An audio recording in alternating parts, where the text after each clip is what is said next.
আসসালামু আলাইকুম, কেমন আছেন সবাই? বিনুর বিশ্বে আপনাদের সবাইকে জানাই স্বাগত। আজকে বানাবো ঈদ স্পেশাল জর্দা পোলাও।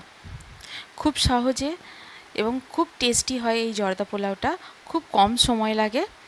তো চলুন তাহলে আজকে রেসিপিটা শুরু করা যাক। জর্দা পোলাও বানাতে আমার যা যা লাগবে সেটা হচ্ছে কাজু বাদাম, কিশমিশ, মোরব্বা। আমি নিয়ে নিয়েছি ছোটো যে পান্তুয়াগুলো হয় সেগুলো, এগুলো অপশনাল। আচ্ছা, নিয়ে নিলাম এখানে পেস্তা বাদাম, কিছুটা নিয়ে নিয়েছি আমন্ড, একটা তেজপাতা, একটু খোয়া ক্ষীর, নারকেল কুচি, আর নিয়ে নিয়েছি ছোটো এলাচ 4টে, লবঙ্গ 4-5টার মতো, দারুচিনি 1 ইঞ্চির মতো, আর নিয়ে নিয়েছি বড় এলাচের দানা, আর নিয়ে নিয়েছি বড় 1 টেবিল চামচের মতো পাউডার দুধ, আর নিয়ে নিয়েছি এখানে সুগার। আমি নিয়েছি এই যে ব্রাউন সুগার যেটা পাওয়া যায় সেটা নিয়েছি, এটা রিফাইন্ড সুগার নয়।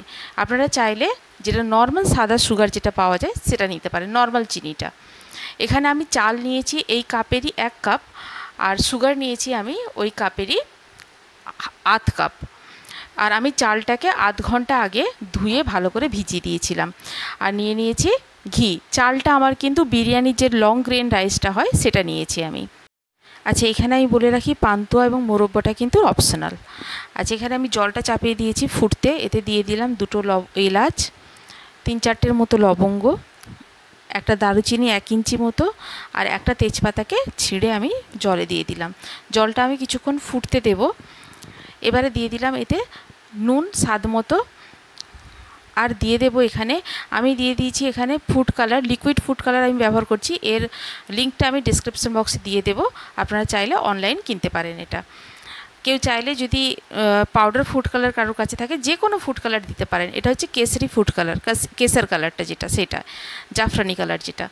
আচ্ছা, আমি জলটাকে ভালো করে রঙটা মিশিয়ে দিলাম, দিয়ে আমি একটু সাদা তেল দিয়ে দেবো, দিয়ে জলটাকে ভালো করে আমি ফুটতে দেবো। দেখুন জলটা আমার ফুটে গেছে। এবারে চালগুলো, ধুয়ে রাখা চাল, জল ঝরিয়ে চালগুলো সব আমি দিয়ে দিলাম এতে।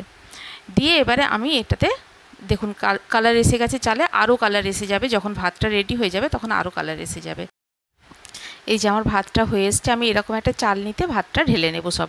আচ্ছা, এখানে আমি বলে রাখি আমার ভাতটা কিন্তু 80% হবে, পুরোপুরি আমি ভাতটা গলিয়ে নেব না। এই যে আমি ফ্যানটা ঝেড়ে নিয়েছি, আমার ভাতটাও 80% হয়ে গেছে। এবারে আমি একটা প্যান চাপিয়ে দিলাম, দিয়ে 1 চামচ এতে ঘি দিয়ে দিলাম। এবারে ঘিয়ের মধ্যে আমি প্রথমে লবঙ্গ আর এলাচটাকে ফাটিয়ে দিয়ে দেব।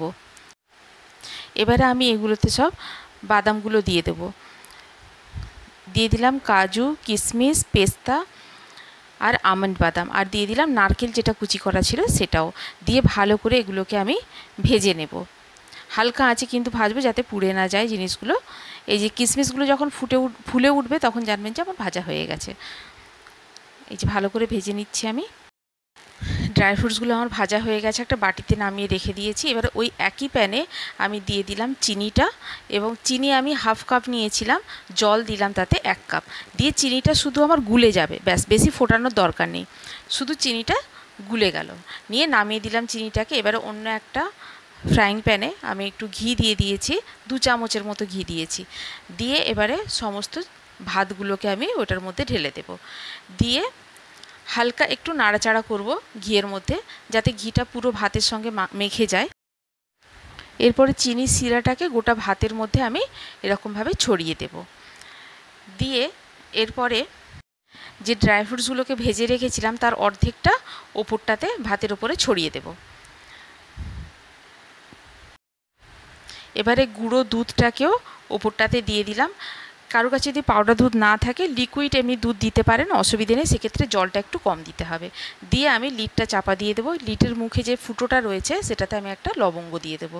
এইভাবে 5 মিনিট হওয়ার পরে ঢাকনা খুলে আবার একটু গোলাপ জল দিয়ে দেবো। এটা অপশনাল, কেউ দিতে চাইলে দেবেন, না দিতে চাইলে দরকার নেই। 1 চামচের মতো গোলাপ জল দেবো, দিয়ে ভালো করে নাড়াচাড়া করে নেব। এরপর বড় এলাচের যে দানাগুলো ছাড়িয়ে রেখেছিলাম সেইগুলো ওপরে আমি ছড়িয়ে দেব। দিয়ে মাঝখানটা এরকম একটু ফাঁকা করে দিলাম যাতে ভাপটা ওপর পর্যন্ত আসতে পারে। দিয়ে আবার লিড চাপা দিয়ে দিয়েছিলাম।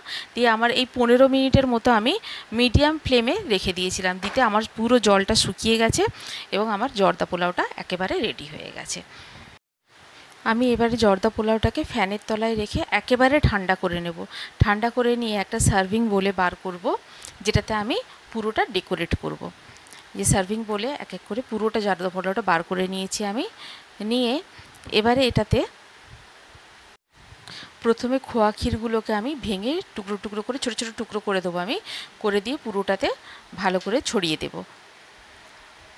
খোয়া ক্ষীরটা একটু বেশি দিতে হবে যাতে টেস্টটা খুব ভালো হয়। এবারে আমি মোরব্বাগুলোকে ওপরে ছোটো ছোটো করে কুচিয়ে ওপরে দিয়ে দিচ্ছি। আচ্ছা, ড্রাই ফ্রুটস যেটুকু বেঁচেছিল সেটাকেও ওপরে ছড়িয়ে দিলাম আমি। এবারে পান্তুয়াগুলোকে সব ওপরে একটা একটা করে সাজিয়ে রেখে দেব। এটা কিন্তু অপশনাল, কারোর কাছে যদি পান্তুয়া না থাকে নাও দিতে পারেন। আমার হয়ে গেল রেডি জর্দা পোলাও। এবারে এটাকে আপনি নর্মাল ফ্রিজে স্টোর করে রাখতে পারেন, যখন খাওয়ার হবে তখন মাইক্রো ওভেনে বা কড়াই বার করে গরম করে খেতে পারেন। এটা গরম গরমই খেতে ভাল লাগে। আজ তাহলে এই পর্যন্তই, আবার দেখা হবে। সবাই ভালো থাকুন, সবাইকে ভালো রাখুন। ঈদ সবাই খুব ভালো করে কাটুক। আর আমার চ্যানেলটি যদি ভালো লেগে থাকে তাহলে লাইক করুন, বন্ধুদের সঙ্গে শেয়ার করুন, আর কেউ যদি নতুন থাকেন তাহলে সাবস্ক্রাইব করুন।